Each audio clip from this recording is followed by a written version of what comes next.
Chers spéculateurs, bonjour et bienvenue dans cette vidéo hebdo du samedi. Alors cette semaine, on a l'or qui accélère, on a le Bitcoin Cash qui accélère, on a les small cap value américaines qui sont en plein rattrapage et qui accélèrent, donc ça fait quand même beaucoup d'accélération. Qu'est-ce qui est en train de se passer? On va commenter ça dans cette vidéo, c'est parti. Analyse du Bitcoin côté en dollars américains, donc je vous rappelle, on est sur les plus hauts historiques, donc c'est normal, on consolide. C'est très compliqué de passer les plus hauts comme ça en ligne droite, surtout qu'on a déjà vraiment bien monté. Donc là, ce que je vois se construire pour le moment, c'est à court terme, on a un tout petit triangle comme ça qui est en train de se mettre en place. Et si on le casse par le haut, on va avoir une nouvelle accélération. Ça, c'est vraiment le scénario que j'aimerais pas voir parce que voilà, je suis toujours sur la retenue parce que j'aime bien quand les marchés financiers montent tranquillement, notamment au début des cycles. Ça peut permettre de pérenniser le mouvement et de garder le bull market frais et sain sur le long terme. Si ça monte trop vite, trop fort, voilà, ce sont des conditions de marché qui, normalement, dans le temps, ne durent pas. Donc voilà, l'idée là, c'est que ce petit triangle, s'il pouvait casser par le bas, je sais, vous n'avez pas envie que je dise ça, mais s'il pouvait casser par le bas et faire un triangle beaucoup plus long et cassé par la suite au bout de quelques mois, ce serait l'idéal. Bon, bien entendu, maintenant, si on casse direct là et qu'on accélère, voilà, on sera sur une zone inconnue, donc une zone avec plus aucune résistance. Et puis, de toute façon, on restera en bull market.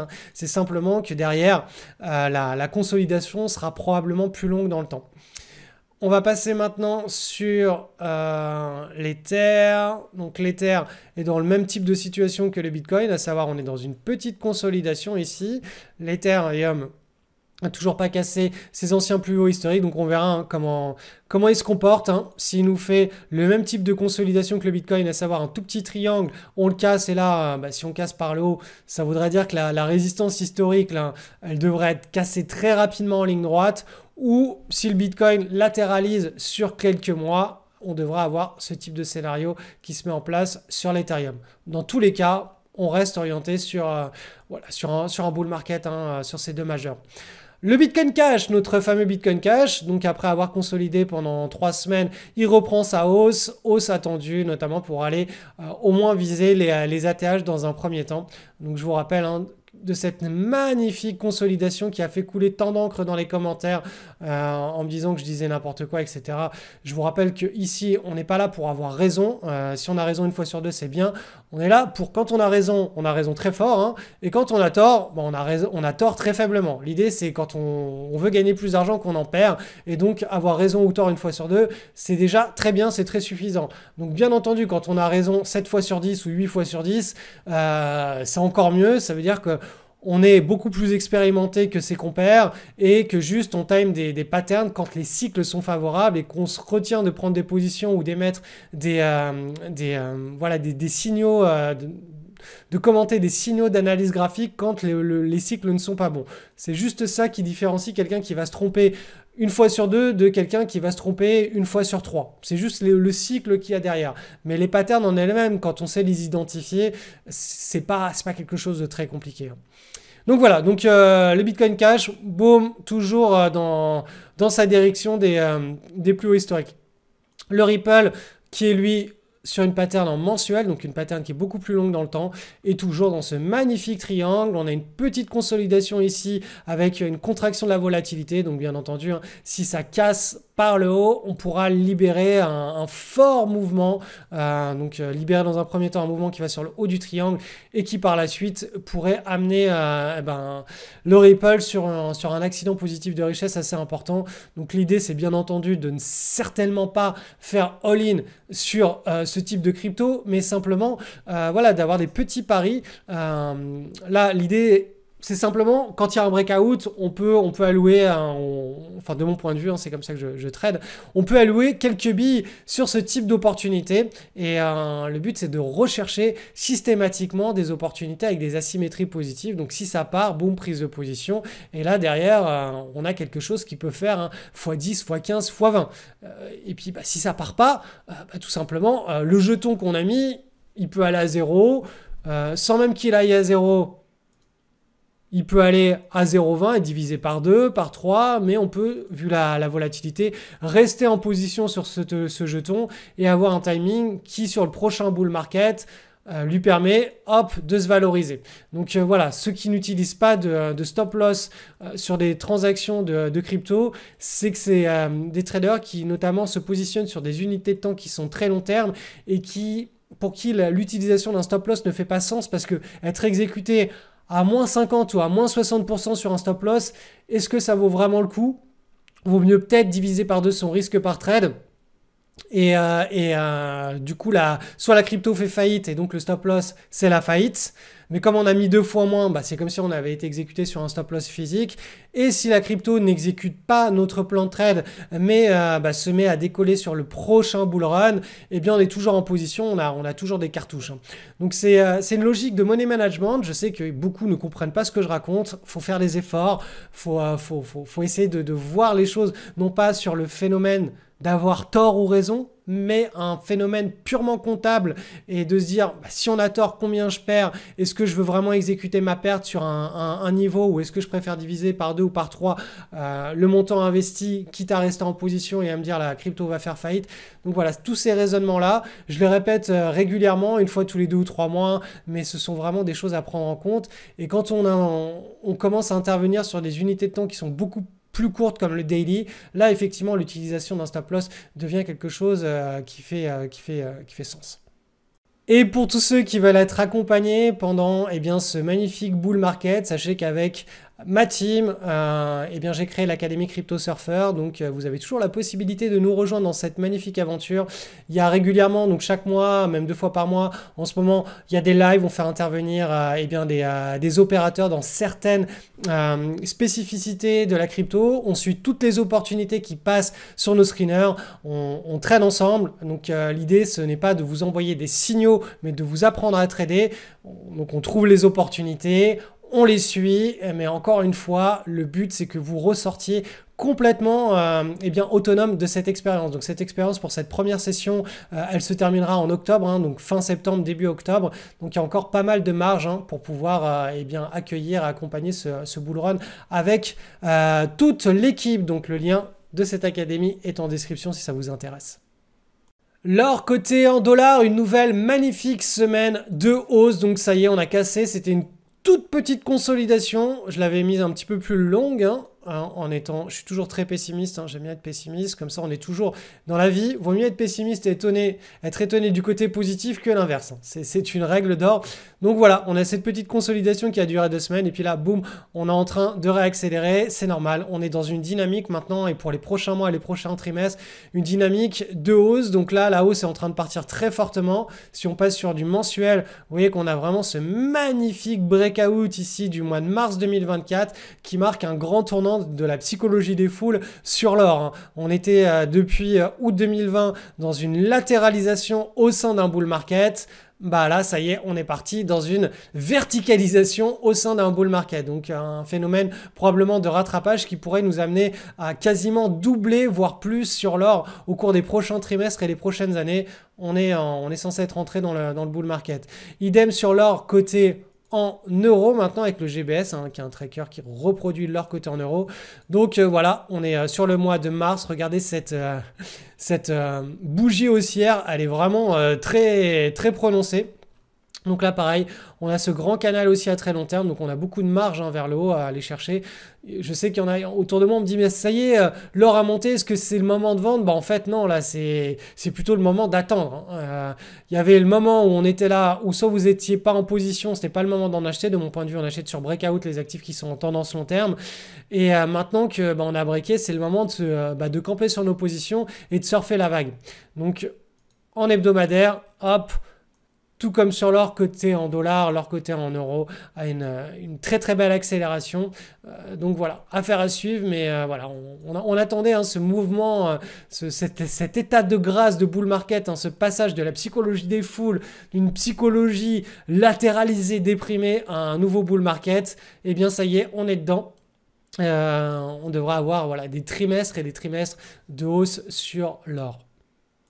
Analyse du SP500 avec une nouvelle semaine de hausse timide, mais toujours dans le momentum de cette tendance qui a été enclenchée ici depuis la fin du mois de novembre 2023. Vous voyez que là, la rythmique est parfaitement respectée dans ce petit canal en pointillé. Donc voilà, tant que le petit canal en pointillé tient, on s'oriente vers cet objectif. Je vous rappelle que cet objectif, si je vous le passe en mensuel, c'est simplement la règle de balancier de la tasse et anse. Donc on reporte l'amplitude inférieure au-dessus du pivot et on a l'amplitude supérieure et ça nous donne un premier objectif, on va dire à court moyen terme et à plus long terme, le haut du bull market.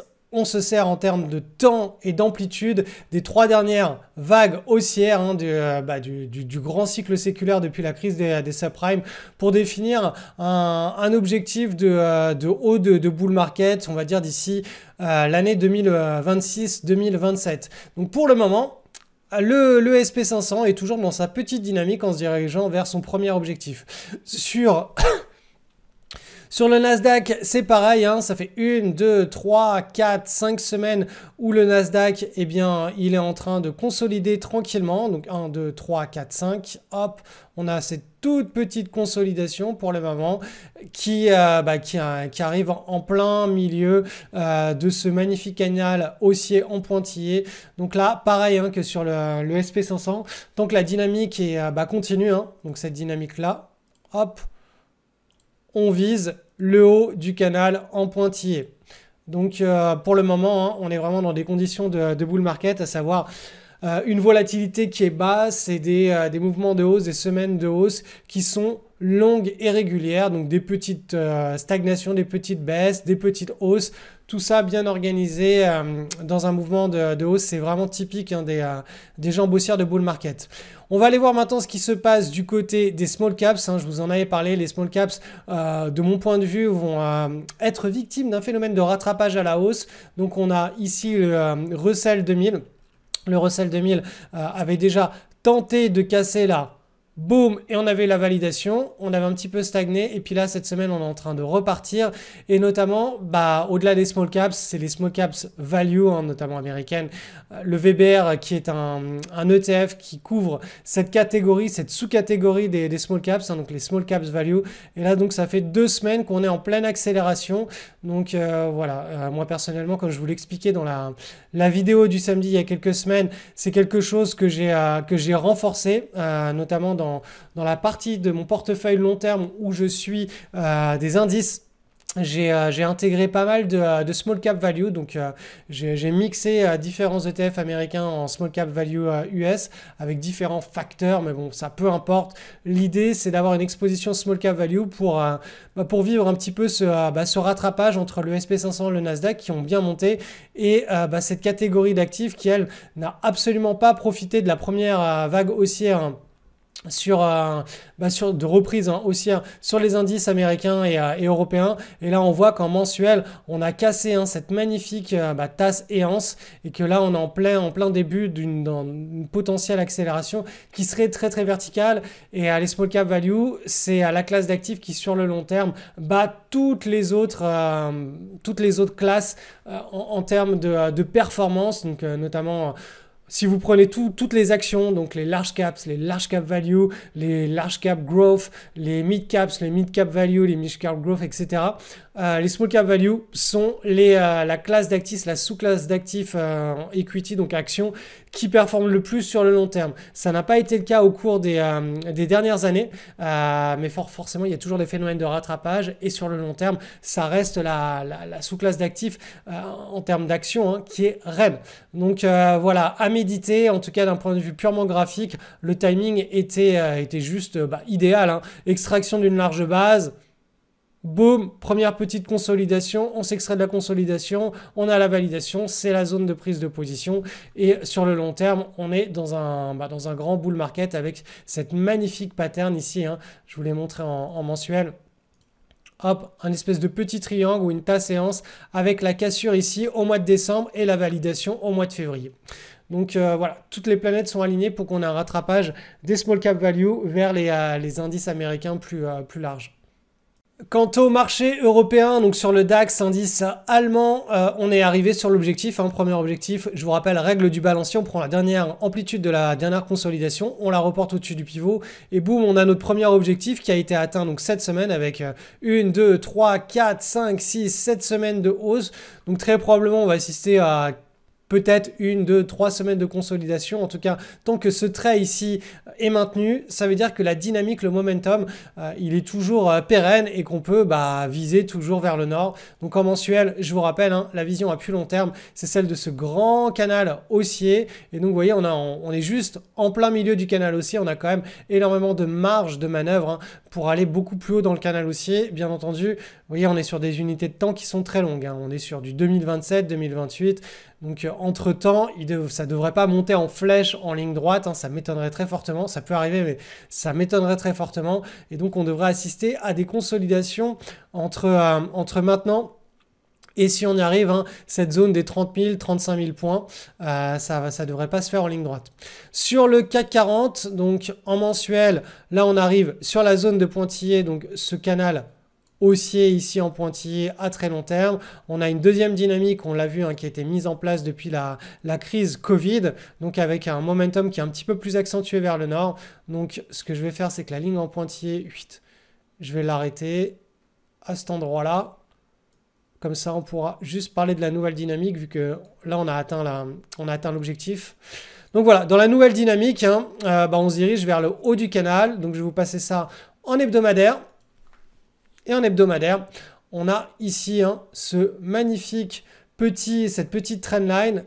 On pourrait lui coller hop là, ce petit canal haussier et le mettre en pointillé. L'idée de toute façon, quand on est en train de monter de manière longue et régulière, c'est surtout de définir la cadence, le momentum. Et dès qu'on voit que la cadence se détériore par le bas ou se met à accélérer vers le haut, on peut redéfinir des objectifs. Mais pour le moment, ce qui se passe là, le plus important, c'est vraiment ce petit canal haussier en pointillé. On est en pleine dynamique de hausse. Donc voilà, l'idée, c'est vraiment de se dire, l'image mentale, c'est de se dire, ok, là, peut-être qu'on attaque une consolidation, mais tant qu'on reste dans ce canal, on vise le haut du canal, consolidation, haut du canal, consolidation. Allez, petit message pour terminer qui est en rapport avec tous les élèves de mon école LSL, le spéculateur libre de cette année, mon école de bourse. Au cours du dernier live, qui a eu lieu mercredi dernier sur le portefeuille Black Swan de Cédric Froment, moi-même, portefeuille Black Swan que j'ai créé sur la base d'une nouvelle classe d'actifs, les CTA et l'intégration notamment de Bitcoin. On a un portefeuille qui est absolument Black Swan Event, de mon existence de chercheur de portefeuille long terme pour ma propre, ce que je vais léguer à mes enfants, mes petits-enfants. J'ai jamais réussi à concevoir quelque chose d'aussi solide, d'aussi performant, d'aussi peu volatile. Donc, il faut savoir une chose, c'est que ce live s'est terminé par une solution par tous les résidents européens qui n'ont pas accès à certaines ETF qui étaient nécessaires pour la construction de ce Black Swan portfolio. Donc, je vous invite très fortement à aller visionner le replay de ce live. Je vais apporter des modifications à cette conférence, donc on est en train de travailler avec l'équipe. On va vous faire une vidéo complémentaire, un document complémentaire pour permettre notamment à tous les résidents européens qui voudraient mettre en place ce portefeuille de pouvoir l'exploiter comme il faut. Et peut-être que ce sera d'ailleurs le joyeux successeur du portefeuille anti-souci de l'école. Je suis en train de réfléchir à cette solution.